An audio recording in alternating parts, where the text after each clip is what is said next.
de joaillerie, d'un joaillier anglais dont le futur se dessine actuellement. Oui, alors, comme tu sais, en ce moment, on s'attend tous à une reprise de la demande pour les biens de luxe. Donc, si tu veux, c'est un petit peu le printemps aussi dans les fusions et acquisitions et dans les grandes manœuvres de l'industrie du luxe. Et j'ai appris que Graff, alors Graff, c'est vraiment un joaillier pas comme les autres.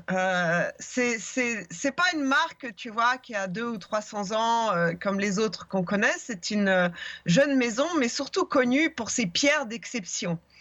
On va chez Graff pour acheter vraiment un gros caillou de 30, 40 carats. Et d'ailleurs, Lawrence Graff, qui a fondé Graff en 1960 avec une petite boutique à Londres, eh bien, récemment, j'étais là, il y a 2 ans, à une conférence du luxe. Il a montré un diamant qui faisait la taille d'une balle de golf. On est De effectivement sur de 302 la pierre carats. d'exception, rassure-moi. Oui, oui, absolument. Le plus gros caillou du monde. Et donc, voilà, il s'appelle le Lesdi Larona, qui est en langue du Botswana, où il D'accord. a été. Et donc Graff, eh bien, il se trouve que la société, évidemment, a beaucoup souffert à cause de la pandémie, mais c'est vraiment une histoire incroyable. Tu sais, Lawrence Graff, qui a fondé donc cette maison, est un milliardaire avec une fortune estimée à plus de 4 milliards Ok. et qui reçoit ses clients sur son yacht et son jet privé. Et vraiment, je pense que c'est avec cette maison un peu qu'est né les riches n'achètent qu'aux riches, tu vois. Je vois très bien. Enfin, je vois pas bien, mais j'imagine très bien. Et Lawrence Graff a vendu des diamants à Elizabeth Taylor, au sultan de Brunei, à Donald Trump. Et en ce moment, eh bien, il y a pas mal de bruit dans le marché qu'ils auraient invité, par exemple, quelqu'un comme Patrick Drahi, qui est un milliardaire français, Oui. à investir dans la maison.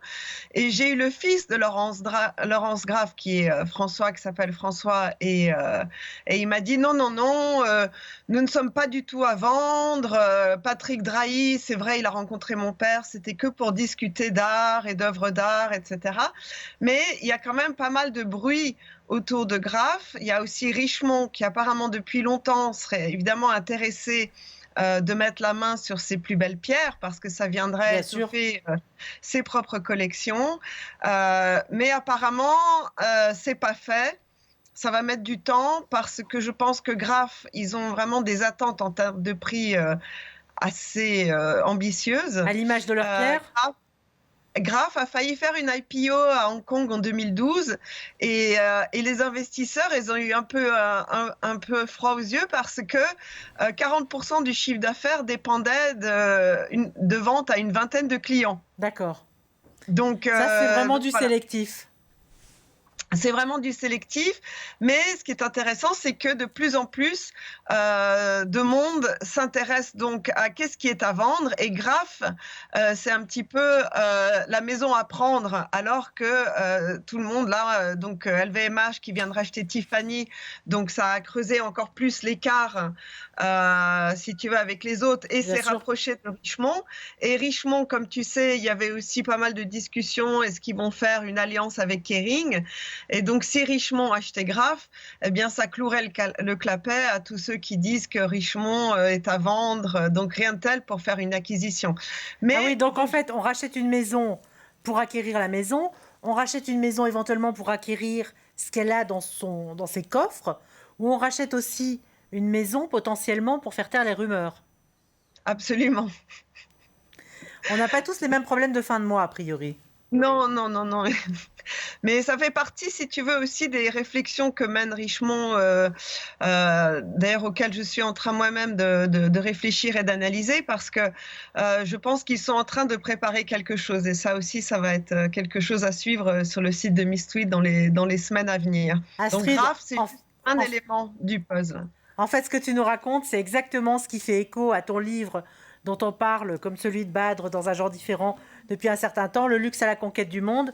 L'histoire de Graff actuellement, c'est exactement ça.